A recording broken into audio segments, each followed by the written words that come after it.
Rais wa Jamhuri ya Muungano wa Tanzania Mheshimiwa Daktari Samia Suluhu Hassan ameongoza kikao cha baraza la mawaziri leo Machi 5 mwaka 2026 Ikulu jijini Dar.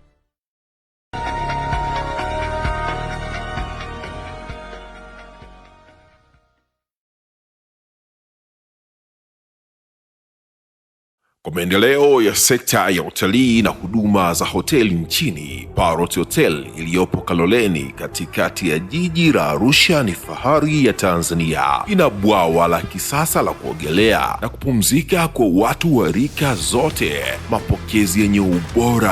Hapa utapata kahawa safi na vinywaji baridi vya kila aina, lifti za kisasa za kupeleka kwenye floor 13 zenye vyumba zaidi ya 100, vyumba vya kulala vyenye mazingira salama na tulivu, vyenye joto la upendo na baridi ya starehe, kumbi za mikutano zenye vifaa vya kisasa, mazungumzo ya kitaifa na kimataifa, sehemu nadhifu ya chakula yenye kuleta hamu, vyakula vyenye viwango vya ubora wa afya. Baada ya uchovu wa kutwa nzima, kuna baa ya kipekee kwa jioni yako ya kukumbukwa. Karibu Parrot Hotel kuonja ladha mpya ya maisha.